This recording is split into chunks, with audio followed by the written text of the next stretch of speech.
Hello friends, welcome back to my YouTube channel free class. આજે આપણે ધોરણ 4નું અંગ્રેજીનું unit 7 did it yesterday do it today એ જોવાનું છે. જેમાં સૌથી પહેલાં આપેલું છે લિસનિંગ એટલે ફક્ત ને માત્ર સાંભળવું, બરાબર. સિંગ એન્ડ એન્જોય, આ એક સરસ મજાની રાઇમ આપેલી છે જે તમારે ગાવાની છે અને આનંદ માણવાનો છે. 5 little ducks went out one day over the hill and far away. Mother duck said, quack, quack, quack, but only 4 little ducks came back. 4 little ducks went out one day over the hill and far away. Mother duck said, quack, quack, quack, quack, but only 3 little ducks came back. 3 little ducks went out one day over the hill and far away. Mother duck said, quack, quack, quack, quack, but only 2 little ducks came back. 2 little ducks went out one day over the hill and far away. Mother duck said, quack, quack, quack, quack, but only 1 little duck came back. 1 little duck went out one day over the hill and far away. Mother duck said, quack, quack, quack, quack, but none of the 5 little ducks came back. Sad Mother duck went out one day over the hill and far away. The sad mother duck said, quack, quack, quack, quack, and all of the 5 little ducks came back. સરસ મજાની rhyme છે. અભિનય સાથે તમારે જે છે એ ગાવાની છે. ત્યાર પછી છે લિસન ટુ ધ સ્ટોરી. એક સરસ મજાની વાર્તા આપેલી છે. સાધુ અને વીછી વિષયની વાર્તા છે. ધ સાધુ એન્ડ ધ સ્કોર્પિયન, એ તમારે સાંભળવાની છે. Once there was a sadhu. He was kind.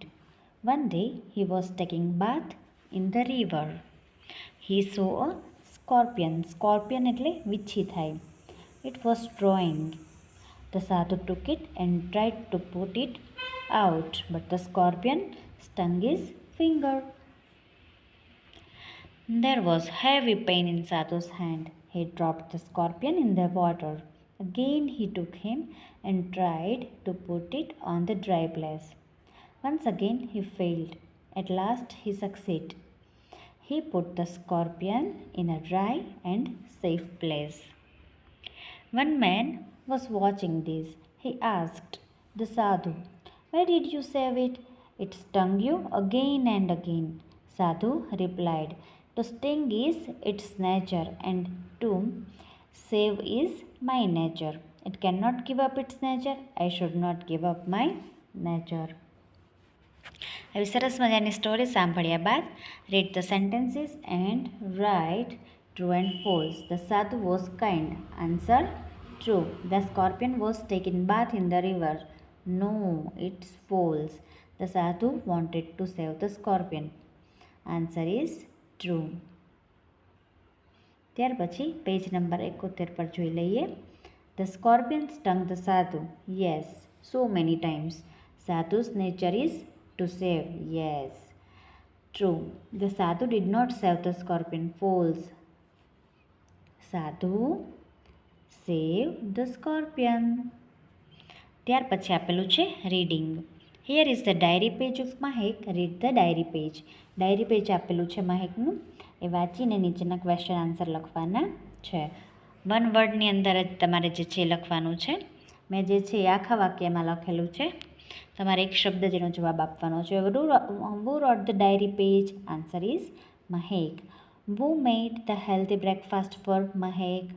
Answer is mother. Did Mahek help her mother? Answer yes. Where did Mahek go at 6 p.m.? Answer market. Did Mahek's father cook dinner? Answer is yes. Read the paragraph and fill in the blank. અહીંયા સરસ મજાની 5 આપેલી છે blank, એ તમારે જે છે એ fill up કરવાની છે. પહેલાંનો જવાબ છે 7 AM, બીજાનો જવાબ છે અ હેલ્ધી, ત્રીજાનો જવાબ છે સ્ટોરી, ચોથાનો જવાબ છે મધર અને પાંચમાનો જવાબ છે મૂવી. ઉપરની જે છે એ તમે મહેકનું ડાયરી પેજ વાંચેલું છે, એમાંથી જ ક્વેશ્ચન આન્સર અને બ્લેન્ક લખવાની હતી. ત્યાર પછી જોઈ લઈએ પેજ નંબર 72. સિમ્પલ છે. અહીંયા જે છે સીધી 3 આપેલા છે, સ્ટુડન્ટ્સ નેમ, પ્લેસ અને ટાઈમ. એ ત્રણેયથી વાક્ય બનાવવાનું છે. લાઇનમાં જ ત્રણેય લેતા જવાના છે. પહેલાં 2 વાક્યો આપેલા છે, ત્યાર પછીના 5 વાક્ય આપણે જાતે લખવાના છે. એમાં પહેલું મેં લખેલું છે, Rehana and Meera were at her uncle's home at 4 PM yesterday. ઉપરનો જે કોઠો આપેલો છે એ તમે જોઈ શકો છો, સેમ ટુ સેમ લાઇન જે છે એ પિકઅપ કરેલી છે. Fanny was in the garden at 5 PM yesterday. Mahek was on the playground at 6 PM yesterday. Gautam was at the shop at 7 PM yesterday. Dhyani was at the cinema at 8 PM yesterday. આવી જ રીતે તમે વધારે વાક્ય જે છે એ ક્રોસમાં પણ બનાવી શકો છો. અહીંયા આપણે સીધી લાઈન લીધેલી છે. ત્યાર પછી રાઇટિંગ આપેલું છે. Where were you yesterday? Answer, I was at mall yesterday. આ પિક્ચર આપેલું છે, એ પિક્ચરને સ્ટડી કરવાની છે અને એના ઉપરથી જ ક્વેશ્ચનનો આન્સર લખવાનું છે. અહીંયા મોલનું ચિત્ર આપેલું છે કે ઘણા બધા લોકો જે છે એ શોપિંગ કરવા આવેલા છે. ત્યાર પછી પેજ નંબર 73 જોઈ લઈએ. અહીં ચિત્ર જે છે એ શેનું આપેલું છે? સ્કૂલનું ચિત્ર આપેલું છે. તો સ્કૂલના રિગાર્ડિંગ અહીંયા તમારે સેન્ટેન્સ લખવાનું છે. Where was Disha yesterday? Disha was at school yesterday. ત્રીજું જે છે અહીંયા ઝૂનું ચિત્ર આપેલું છે, તો આન્સર છે Mamata was at the zoo yesterday. ત્યાર પછી ચોથું જોઈ લઈએ અને પાંચમું જોઈ લઈએ. આ ચિત્ર જે છે એ ગાર્ડનનું આપેલું છે, એટલે એના રિગાર્ડિંગ વાક્ય લખેલું છે. અને ત્યાર પછી જે છે એ સિનેમાનું આપેલું છે ચિત્ર, એટલે એના ઉપરથી વાક્ય લખેલું છે. Irfan was at the cinema yester night.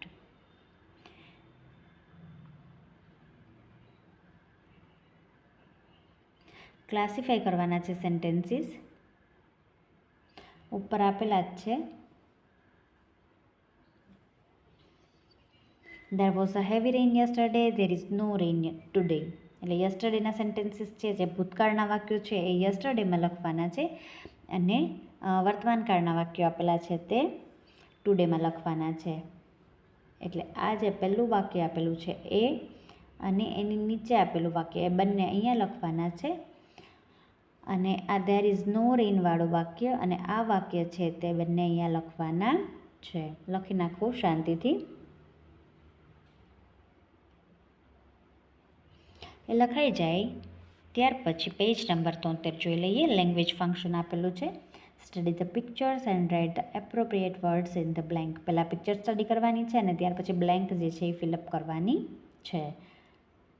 અહીં જે છે એ તમને અપોઝિટ વર્ડ આપેલા છે. સોફ્ટ તો હાર્ડ, સ્મોલ તો બિગ, ફાસ્ટ તો સ્લો, ડ્રાય તો વેટ, હેવી તો લાઇટ, હેપી તો સેડ, ટોલ તો શોર્ટ, થિન તો ફેટ, કોલ્ડ હોટ, સિક હેલ્ધી, કાઇન્ડ ક્રુઅલ.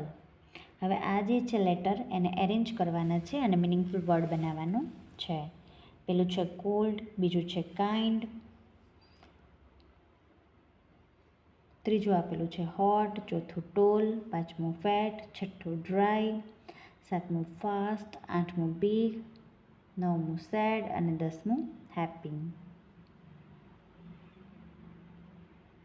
ત્યાર પછી વોકેબલરી આપેલી છે.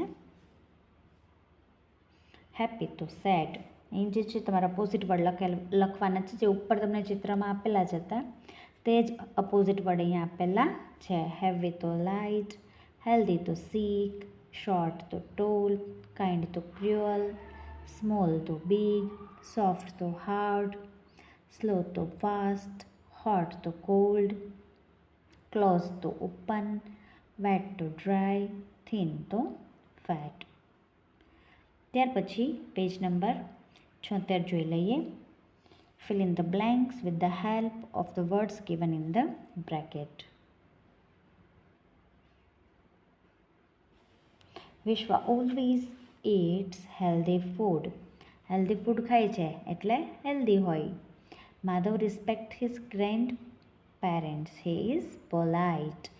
Feroz helps poor people. He is kind. Priya saved her brother from snake bite, so she is brave. Megha has many friends. She is friendly. Fanny has a smile on her face. She is happy. ત્યાર પછી activity આપેલી છે play jump in અને play jump out. ત્યાર પછી એ activity જે છે એની જ અંદર યસ્ટરડે અને ટુડેના જે છે એ સેન્ટેન્સીસ તમારે બોલીને જમ્પ કરવાનું છે. ત્યાર પછી સ્પીકિંગ આપેલું છે, ડાયલોગ જે છે એ તમારે વાંચવાના છે અને એને ઇનેક્ટ કરવાના છે ક્લાસમાં. અને ત્યાર પછી fill in the blank, speak about your last week's activity. તમારા ગયા અઠવાડિયાની એક્ટિવિટી જે છે અહીંયા લખવાની છે. મેં મારી એક્ટિવિટી લખેલી છે, તમે તમારી એક્ટિવિટી લખી શકો છો. જેમાં પહેલાંમાં મેં લખેલું છે yesterday at 7 a.m. I was at zoo at 9 a.m. I was at school on Monday. I was at park on Tuesday at 11 a.m. I was at temple Wednesday at 12 a.m. I was at school on Thursday at 5 p.m. I was at uncle's home. On Friday I was at school at 9 a.m. ત્યાર પછી DIY આપેલું છે, એટલે કે do it your self. એમાં 2 નામ આપેલા છે, બાકી જે છે ડિટેલ્સ તમારે ફિલઅપ કરવાની છે અને ત્યાર પછી એને કમ્પેર કરીને કેટલા એબસન્ટ છે કેટલા પ્રેઝન્ટ છે એની ડિટેલ છે એ કમ્પેર કરવાની છે અને નીચે પેરેગ્રાફ લખવાનું છે. બરાબર, મેં અહીંયા સેન્ટેન્સીસ લખેલા છે, તમારે આવી જ રીતે પેરેગ્રાફ તે લખવાનું છે. સેન્ટેન્સીસ પણ લખી શકો છો. મેં અહીંયા 2 નામ આપેલા હતા, દેવ અને પિંકી. ત્રીજું નામ મેં લખેલું છે રાજ અને ચોથું નામ લખેલું છે રામ. જે ઉપરના 2 બાળકો છે એ જેવી રીતે પ્રેઝન્ટ એબસન્ટ રહ્યા છે એવી જ રીતે મેં નીચે પણ પ્રેઝન્ટ અને એબસન્ટ કરેલું છે. અને નીચે સેન્ટેન્સ લખેલા છે, Dev and Raj were present on Tuesday and Saturday. Pinky and Ram were present on Wednesday. Pinky and Ram were absent on Tuesday and Saturday, and all 4 students were present on Friday.